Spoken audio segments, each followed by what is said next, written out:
Andy Goldstein, you're talking pish. Welcome back to Big Stevie Cool 1872, and of course, the last couple of days.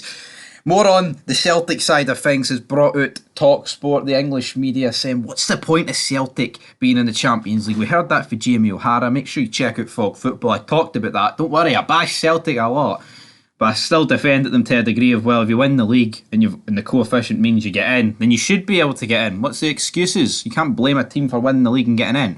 But anyway, this included both of them, so I thought I would address it on my channel. But Andy Goldstein goes on to talk about 2012-13 was the last time a Scottish side qualified for the knockout stage. End of quote. He says, Leicester got promoted and won the title and were relegated in that time. End of quote. Well, Andy Goldstein, I don't need to fucking remind you. Look what happened to Rangers, right? We went down to the lower leagues, right?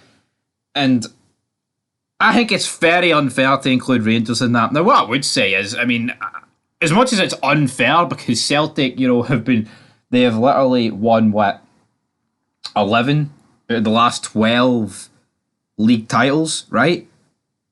Which therefore means Celtic for the last 12 years, and probably beyond, just the last 12 years, Celtic have had the chance at the end of the group stages of the Champions League, or have automatically went in. And they've not qualified for the knockout stages. They've been nowhere fucking near. Let's be real. They've been nowhere near to qualifying for the knockout stages for the Champions League, right? I think, Celtic fans admit it's not good enough. Rangers fans are going to say it's not good enough from Celtic, but from Rangers' point of view, we won the League 2, we won League 1, we then stayed in the Championship for a year, we then went in the Championship, right? And when Rangers came up, right, no one's expecting us to go and fucking get into the Champions League, right? Because first of all, only one team for a number of years could get into the Champions League in Scotland before we upped the coefficient via Gerrard, via the Europa League.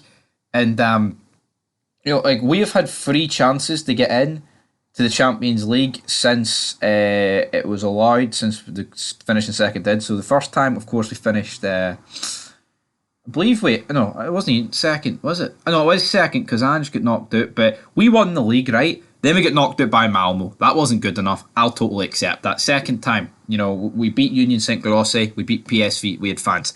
The group stages was an absolute catastrophe, make no mistake about it. Then this season we got knocked out by PSV and the 5-1 was a total disgrace, right? So realistically, Rangers have only had 3 attempts at Champions League football, right, to get into the knockout stages.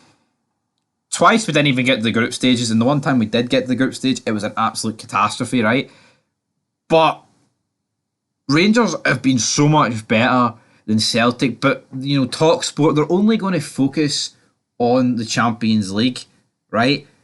Because that's the main cup. Of course it is, it is the Champions League. It means more than the Europa League. I don't need to explain that. But to throw Rangers and Celtic into the same, hat here and say, oh, it's crazy. It's way worse for Celtic, man. And I'm not saying Rangers are... we've got the European final in that time. Europa League, defeating Champions League opponents. What are Celtic doing? What are they doing? They haven't won a knockout tie in Europe in fuck knows when. I think it's like 20 years. Pretty sure it's since the Europa Cup, the UEFA Cup run.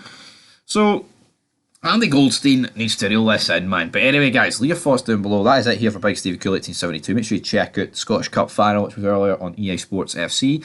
And then we've got Football Manager coming later. So loads of shit coming. But until then, peace.